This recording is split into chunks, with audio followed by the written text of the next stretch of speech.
எனது அன்பு நேயர்களே, வணக்கம். உலகெங்கும் வாழும் ஆண்டவரின் அற்புத ஆன்மீகம் சேனலில் மேஷராசி அன்பர்களே, உங்களை இந்த பதிவிற்கு அன்போடு வரவேற்கின்றேன். மேஷராசி அன்பர்களே, மே 14க்குள் இது நிச்சயம் நடக்கும் என்று இந்த பதிவின் தலைப்பை உங்களுக்கு தருகின்றேன். இந்த மே 14 முடியும் வரை, மே 15 துவக்கம் வரை சிறப்பு என்னவென்றால் சித்திரை மாதம், பராபவ வருடத்தினுடைய சித்திரை மாதம்.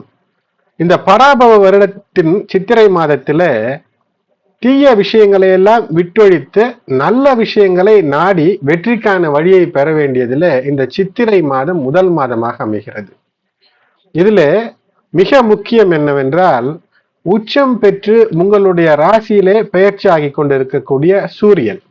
ஆகையினால் எந்த ஒரு விஷயத்திலும் நீங்கள் மிக அற்புதமாக விடாமுயற்சியோடு இருக்கிறீர்கள் என்றால் நிச்சயம் ஒரு விஸ்வரூப வெற்றியை காணக்கூடிய அமைப்பை இந்த சித்திரை மாதம் என்பது தரும்.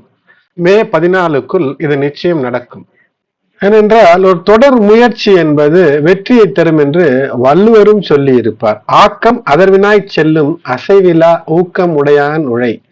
அதாவது இந்த வெற்றி எல்லாம் யார் விடாமுயற்சி, சோர்வில்லாத தளர்வில்லாத ஊக்கத்தோடு இருக்கிறார்களோ அவர்களுக்கு நிச்சயம் ஆக்கம், அந்த முன்னேற்றம் என்பது அவர்களுடைய வீட்டினுடைய அட்ரஸை கேட்டு சென்று சேரும். அது மட்டுமல்ல, நிலைத்திருக்கும் என்பதுதான் அதனுடைய பொருள். நிச்சயமாக எப்போதும் ஒரு விடாமுயற்சி என்பதுதான் மேஷத்தினுடைய பண்பு. ஆகினால் உங்களை இந்த விஷயத்திற்கு ஏற்ப தகவமைத்துக் கொள்ளும் போது வெற்றி நிச்சயமாக இருக்கும்.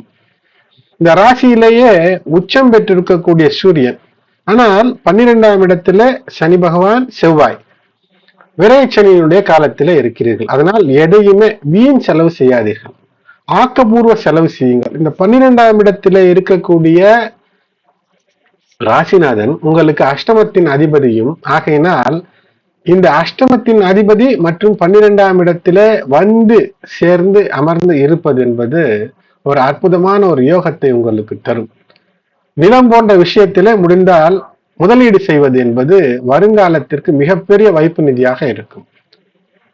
அது மட்டுமல்லாமல் அற்புதமாக சுப யோகம், உங்களுடைய ராசிக்கு முன்பின் இருக்கக்கூடிய இந்த புதன் சுக்கிரன் சுபயோகம் என்பது உங்களுக்கு ஒரு தெளிவை தரும். தேவையில்லாத ஒரு தலைவலி, மனக்குழப்பம், உடல்நிலை சார்ந்த விஷயங்களில உங்கள் ராசிநாதன் 12ல இருக்கக்கூடிய காரணத்தினால் இருக்கும். ஆனால் ஒரு நல்ல ஆலோசனை பற்றி செயல்படும் போது வெற்றி என்பது இருக்கும். ஏனென்றால் புதனும் சரி செவ்வாயும் சரி விபரீத ராஜயோகத்தை உங்களுக்கு அள்ளித்தரும்.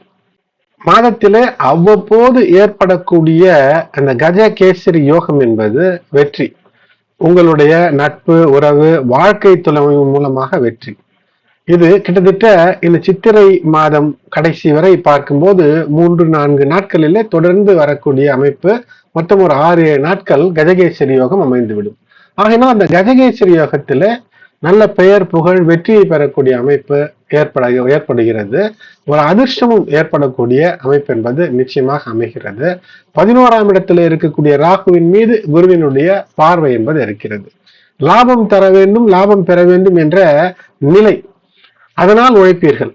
உங்களிடம் இருப்பவர்களுக்கும் ஒரு லாபத்தை தர வேண்டும், உங்களுக்கும் லாபம் வர வேண்டும் என்ற அந்த சீரிய சிந்தனை என்பது மிகப்பெரிய வளர்ச்சியை தந்துவிடுவதற்கான ஒரு அற்புத நாட்களாக இந்த மாதம், இந்த சித்திரை, பராபவ சித்திரை அமைந்து விடுகிறது. அது மட்டுமல்லாமல் ராஜயோகத்தை தரக்கூடியதாகவே இந்த சூரியன் உச்சம் மற்றும் 12ஆம் இடத்துல சனி மற்றும் செவ்வாய் இணைவு. ஆனால் கவனமாக இருக்க வேண்டியது என்னவென்றால், ஒரு வம்பு, ஒரு வழக்கு, ஒரு கோர்ட், போலீஸ் ஸ்டேஷன் பிரச்சனை இருக்கிறது என்றால் அங்கு சற்று கூடுதல் கவனத்தோடு இருக்க வேண்டும். கடன் வாங்க போகிறீர்கள் என்றால் தேவையில்லாத விஷயத்திற்கு, அதாவது மூலதன செலவுகள், அவற்றிலே கடன் வாங்கி ஒரு நிலம் வாங்குவதற்கு ஒரு ஏதேனும் ஒரு 1 கோடி ரூபாய் நிலம் என்றால் ஏதோ ஒரு பாதியோ அல்லது அதற்கு கால்வாசியோ கடன் வாங்குவது பிரச்சனை ஏற்படுத்தாது. ஏனென்றால் வட்டி எவ்வளவு கட்டினாலும் அதுவும் குறைந்த வட்டியாக, அசல் கட்டுவதும் சேர்த்து கட்ட வேண்டும். இஎம்ஐ முறையில் வட்டி மட்டும் கட்டுவது போன்ற கடனை வாங்கக்கூடாது. ஏனென்றால் 6ஆம் இடத்தின் மீது செவ்வாய் சனி இணைந்த பார்வை இருக்கிறது. விரயம் என்பது இருக்கும். சுப விரயத்திற்கு தான் வட்டி கட்டலாம், ஏதோ குறைந்த வட்டிக்கு வாங்குங்கள் என்று ஒரு பரிகாரமாக சொல்கின்றேன். மேலும் செவ்வாய்க்கிழமைகளிலே முருகனுக்கான வழிபாடு, சனிக்கிழமைகளிலே சனீஸ்வர பகவானுக்கு அனுமன் வழிபாடு வெற்றியை தரும். நெய் தீபம் ஏற்றி தொடர்ந்து செல்வ செழிப்பு இல்லத்திலே தங்கி இருப்பதற்கு வெள்ளி வியாழக்கிழமைகளிலே மாலை வேளையில நெய் தீபம் ஏற்றி வழிபாடு. தினந்தோறும் அதிகாலை எழுந்தவுடன் சூரியனுக்கு குறைந்தபட்சம் இப்போது சூரியன் உச்சம் பெற்று இருக்கக்கூடிய நேரத்திலாவது அதிகாலை சூரியன் எழுவதற்கு முன்பு எழுந்து நீராடி சூரியனை பார்த்து ஒரு சூரிய நமஸ்காரம், சூரியனுக்கு ஒரு வணக்கம், அர்க்கியம் செய்வது, இவையெல்லாம் சிறப்பை ஏற்படுத்தும்.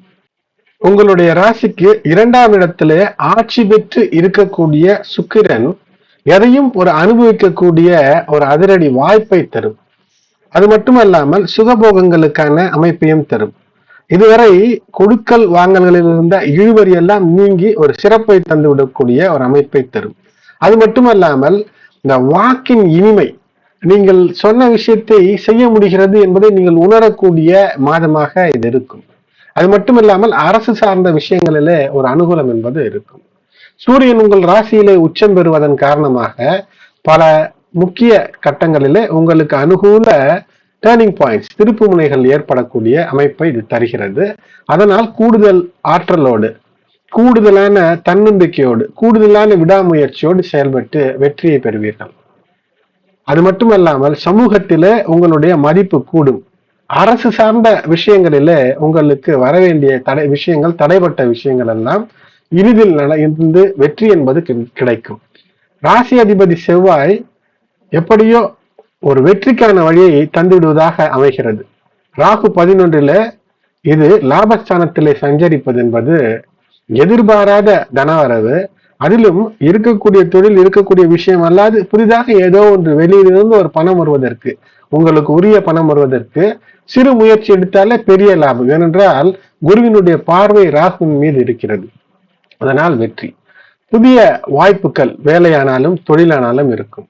மேலதிகாரிகளுடைய ஆதரவு என்பது கிடைக்கும். கடின உழைப்பு உங்களுக்கு இருக்கும், அதற்கான அங்கீகாரம் இருக்கும். பண புழக்கம் நிச்சயம் அதிகரிக்கும். ஏனென்றால் தனத்தின் அதிபதியான 2ஆம் இடத்து அதிபதி சுக்கிரன் 2ஆம் இடத்திலேயே கோச்சார நிலையிலே ஆட்சி பெற்று இருப்பது என்பது கடன்களை அடைக்கக்கூடிய நிலைக்கு சற்று கூடுதல் வருமானமே வரும். பங்கு சந்தை போன்ற முதலீடு அல்லது ஏதேனும் ஒரு விஷயத்துல ஸ்பெகுலேட்டிவ் இன்கம் வரக்கூடிய இடத்துல முதலீடு என்றால் லாபம் என்ற நேரத்துல அதை எடுத்து உங்களுக்கு அனுபவித்துக் கொள்ளக்கூடிய சூழ்நிலை அது இந்த மாதத்திலே கிடைக்கும். வீடு வாங்குவது, வாகனம் வாங்குவது போன்றவற்றிற்கான யோகம் இந்த சித்திரை மாதத்திலே உங்களுக்கு இருக்கும். அதுவும் செவ்வாய் 12 ராசிநாதன் இருக்கிறார் என்று வருத்தமெல்லாம் தேவையில்லை. மூலதன செலவுகளை நல்ல ஆலோசனையின் பெயரிலே செய்யுங்கள். உடல் நலத்தில் சற்று கூடுதல் எச்சரிக்கை, கவனம் தேவை. குடும்பத்திலே மகிழ்ச்சி உண்டு. திருமணம், சுபகாரியங்கள் கைகூடக்கூடிய அமைப்பு, புத்திர பாகியத்திற்கான அமைப்பையும் நிச்சயம் காட்டுகிறது. நிச்சயம் அமைப்பதற்கான வாய்ப்பு. கல்வியிலே அபரிவிதமான வளர்ச்சி நிச்சயம் இருக்கும் மாணவர்களுக்கு. போட்டித் தேர்வுகளிலே, அரசு சார்ந்த விஷயங்களிலே வெற்றி மாணவர்களுக்கு நிச்சயம் இருக்கும். பெரிய உடல்நல பாதிப்புகள் ஏதும் இல்லை என்றாலும் கூட நாள்பட்ட நோய் இருக்கிறது, வயது காரணமான நோய் என்றால் உடனடியான மருத்துவம், சரியான நேரத்திலே உணவு, உறக்கம் இவையெல்லாம் தேவை. உறக்கம் சற்று பிரச்சனை, தூக்க பிரச்சனை இருக்கும். சயன தோஷம் ஏற்படுவ வாய்ப்பு இருக்கிறது. ராசி அதிபதி 12ஆம் இடத்துல பயணங்களுக்கான வாய்ப்பு இருக்கிறது. இல்லத்தாரோடு, குடும்பத்தாரோடு ஒரு சிறுதூர பயணம் கூட ஒரு வெற்றியை தந்து விடுவதாக அமையும். பயண வழி செலவுகள் என்றாலும் கூட அதற்கான கைப்பணம் உயரும். அதனால் செலவு செய்யலாம். ஏனென்றால் 2ஆம் இடத்து சுக்கிரன் செலவு செய்வதற்கு, என்ஜாய் செய்வதற்கான வழியை தருவார். முருகனுக்கான வழிபாடு, அனுமன் வழிபாடை தவற விடாதீர்கள். எனது அன்பு நேயர்களே, மேஷராசி அன்பர்களே, இந்த பதிவை மேலும் மற்ற உங்களுடைய உற்றார் உறவினர் நண்பர்கள் மேஷராசியில் இருந்தால் அவர்களுக்கும் ஷேர் செய்யுங்கள். நன்றி.